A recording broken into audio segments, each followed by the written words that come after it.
అందరికీ నమస్కారం. నీ సహజ స్థితిలో ఉండు భగవాన్ శ్రీ రమణ మహర్షి బోధనలు పుస్తక పఠనం 54వ రోజుకి స్వాగతం.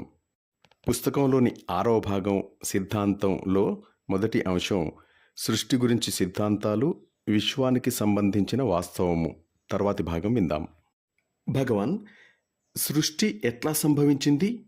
అది అనివార్యం అని కొందరు, భగవంతుని లీల అని మరికొందరు అంటారు. వీటిలో ఏది నిజం అండి?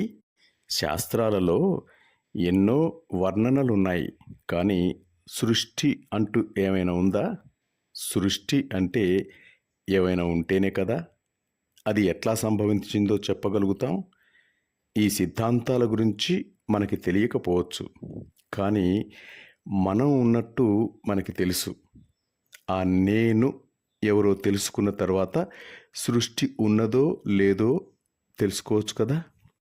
స్వామి, శ్రీ శంకరాచార్యుల వేదాంతంలో ప్రారంభ దశలో ఉన్న సాధకులకు ప్రపంచం యొక్క సృష్టిని సూత్రప్రాయంగా ఆమోదించారు.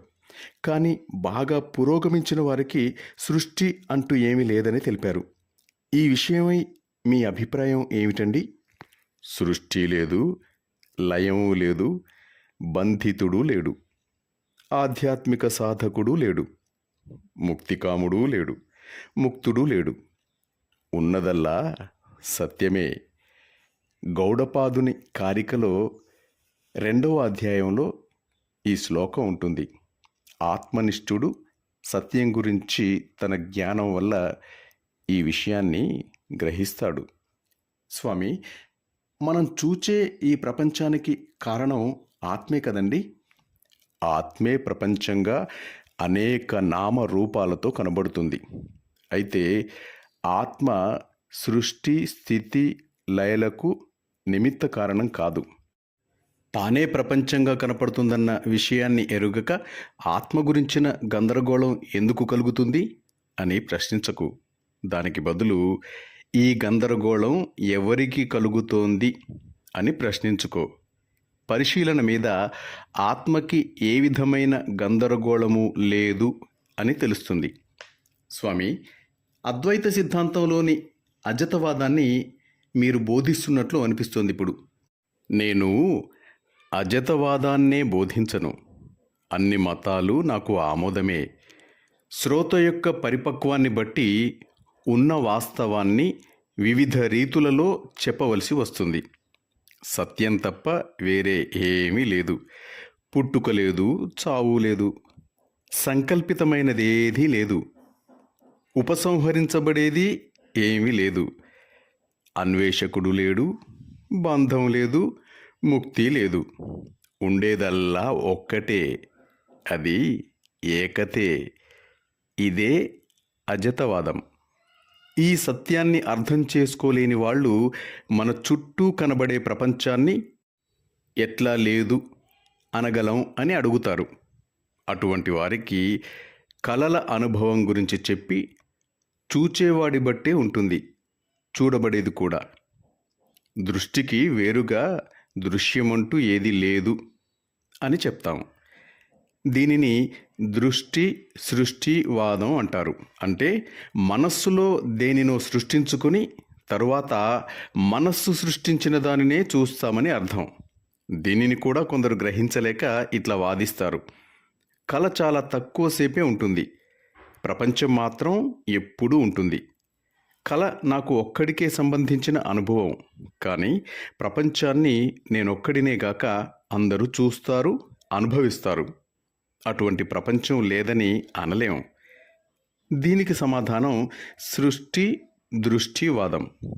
ఉదాహరణకి, భగవంతుడు ఫలానా దానిని ఫలానా ధాతువులతో సృష్టించాడు, ఆ తరువాత మరొక దానిని, అదేవిధంగా మిగిలిన వాటిని.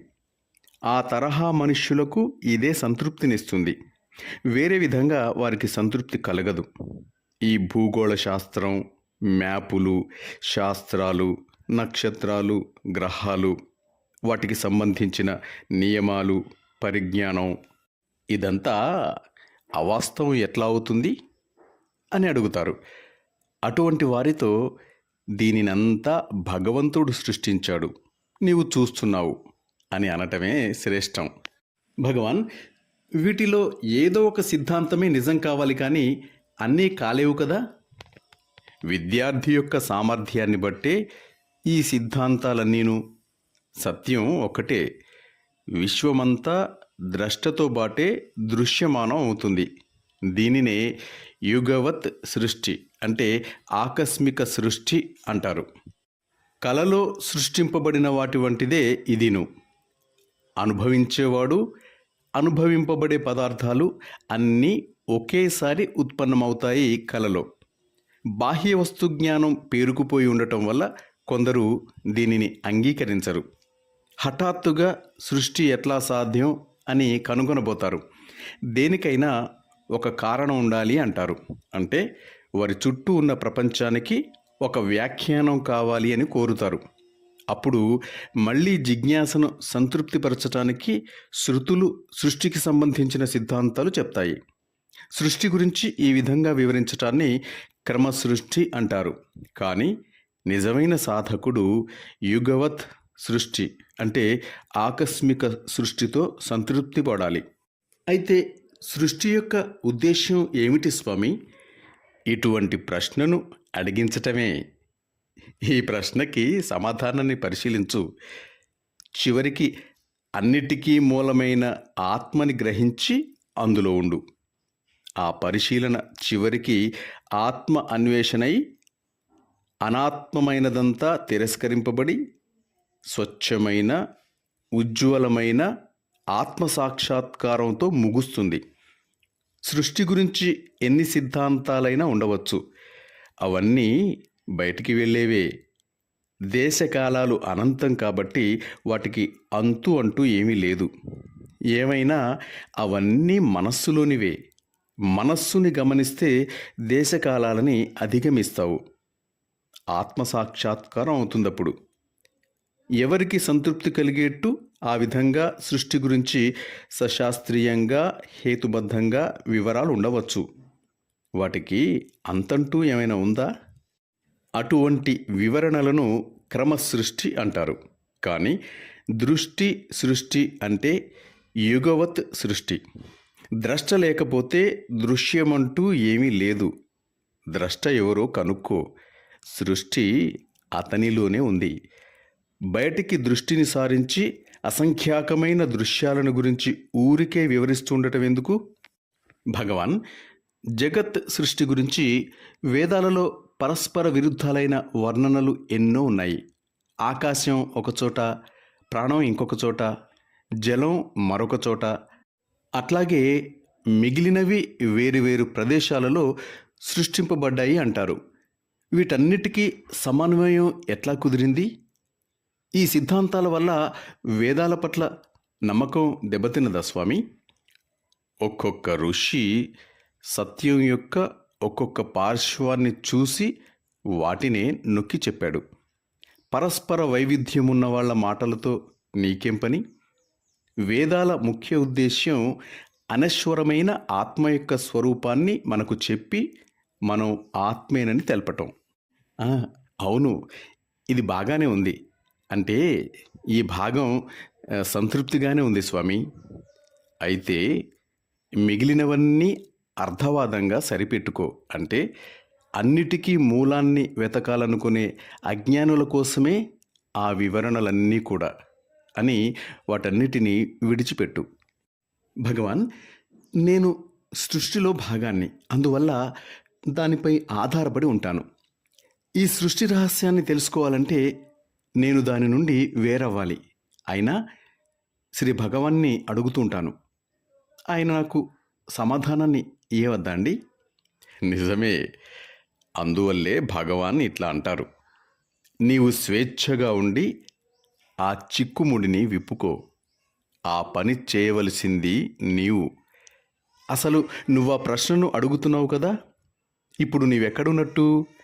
నీవు నిద్రలో ఉన్నప్పుడు ప్రపంచం కనపడదు. ఆ సమయంలో నీవు లేకపోలేదు కదా. నీవు మేల్కొనగానే ప్రపంచం కనబడుతుంది. అందువల్ల ఎక్కడుందది? ప్రపంచం నీ భావనే కదా.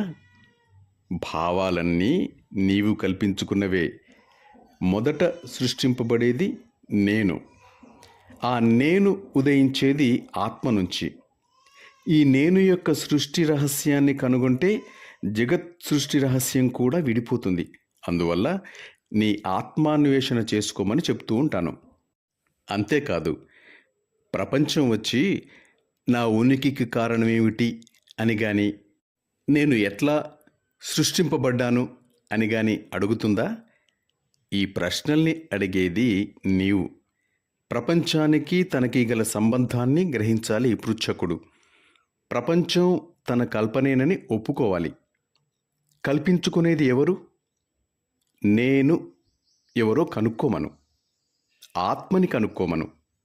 పైగా శాస్త్రపరమైన సిద్ధాంతాలకు, మతపరమైన సిద్ధాంతాలకు పొత్తు కుదరదు. వ్యక్తి యొక్క దృక్పథాన్ని బట్టి అన్నీ సత్యాలే. ఆత్మసాక్షాత్కారం అయిన స్థితిలో సృష్టి లేదు. ప్రపంచాన్ని చూసేటప్పుడు తనని తాను చూసుకోడు. ఆత్మని చూసేటప్పుడు ప్రపంచం కనబడదు. అందువల్ల ఆత్మని కనుక్కో. సృష్టి లేదు అని గ్రహించు. మాస్టర్స్, ఈ అంశంలోని తర్వాతి భాగాన్ని రేపు విందాం. అంతవరకు సెలవు తీసుకుంటూ మీ నవీన్, వరంగల్.